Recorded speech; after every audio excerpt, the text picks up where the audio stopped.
Good morning. It looks like Jesus is having a bad day in today's gospel. Now, today's gospel story is one of the most controversial stories in the New Testament. We see a woman, in particular a mother, who is not a Jew, she is Canaanite, yet she approaches this Jewish Messiah, Jesus, who seems to be passing through the pagan territory of Tyre and Sidon. She must have heard of Jesus, maybe from her friends or from random people. Jesus is becoming a topic of conversation everywhere. People are talking about what he has been doing and what he has been saying. People are talking about Jesus. Now, she is desperate. Why? Her daughter is very sick. Now, in the ancient times, mental illness or illnesses that could not be explained were often described as possessions by demons. So that seems to be the case.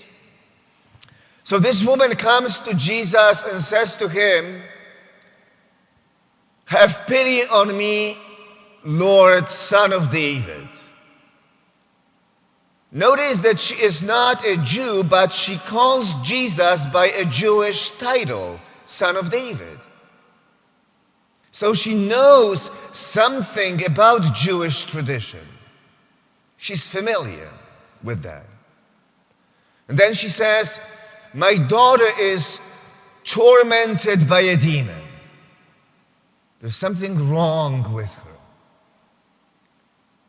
And then Matthew tells us this: but Jesus did not say a word in answer to her. Wow. Initially, Jesus seems to dismiss her and is silent. His disciples go even further. They come to him and say to Jesus, "Send her away because she keeps calling after us over and over and over again. She's becoming a nuisance." It seems like the initial response is no. Now, why? Jesus sees his mission at first and foremost to his own people, the Jewish people. That is what he means when he says it is not right to take the food of the children and throw it to the dogs. Well, it seems harsh, doesn't it? And it is, and there is no way around it. But this mother is not giving up. What she says next is clever. And it will make all the difference.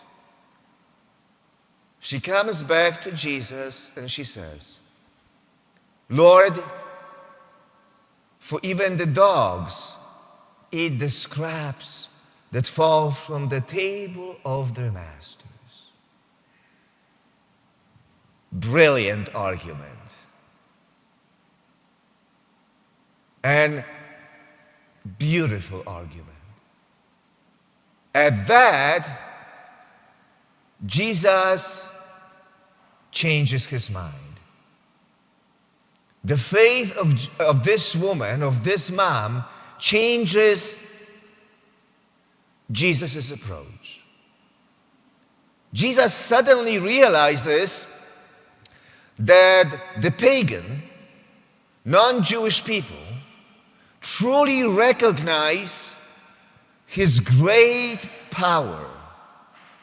And this woman is a great example of this. So Jesus has to readjust. He has to change his mind.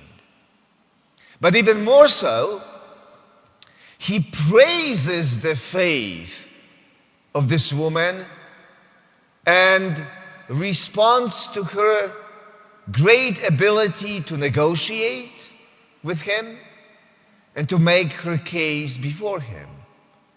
Now he responds. And Matthew tells us, then Jesus said to her in reply, "O woman, great is your faith. Let it be done for you as you wish."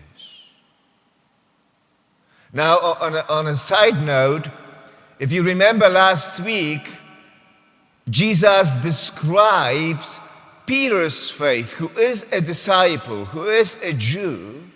He describes his faith as little faith. Now today, Jesus describes the faith of this pagan woman, a non-Jew, as great faith. Astonishing. I wonder what Peter is thinking and how he is feeling about that. But what seems to be most controversial in this story is the fact that Jesus changes his mind. And even more so, that he had to admit that he got it wrong at first. Now, this may be a shocking statement. Jesus is not supposed to get anything wrong. He is a Messiah. He is divine. He is supposed to be all-knowing. Now, I personally don't have any problem with this.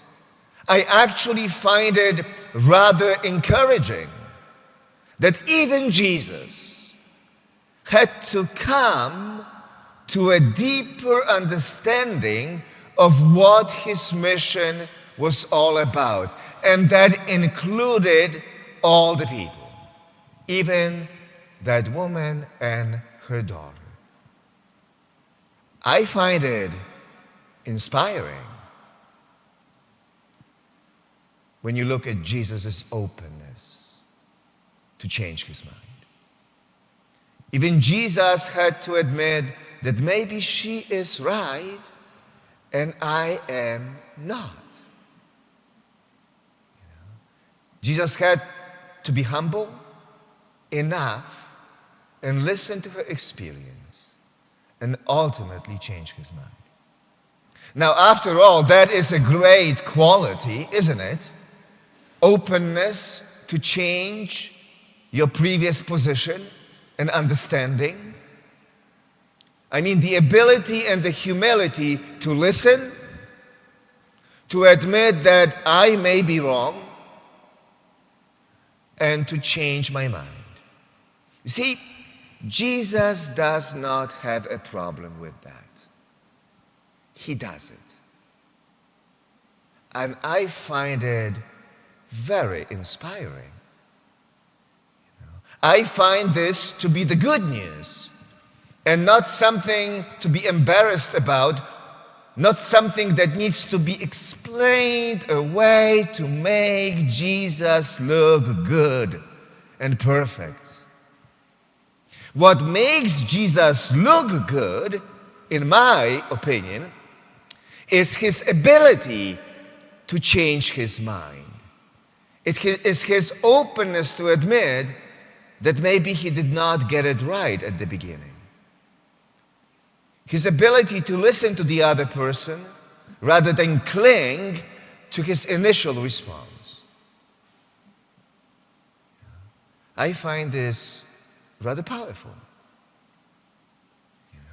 This gospel, maybe for that reason, also challenges us to follow his example, to pause for a moment and ask ourselves a question. How willing am I to listen to the other person? How willing am I to admit that maybe I don't have it completely right? I may be wrong. How willing am I to change my mind and broaden my perspective? I mean, it's not easy, is it? But as great philosopher Socrates famously said, the path to wisdom, and I think Jesus shows great wisdom in today's gospel story. Socrates said, the path to wisdom is paved with humility, openness to new ideas, and willingness to challenge one's own beliefs. And that's what Jesus shows us today.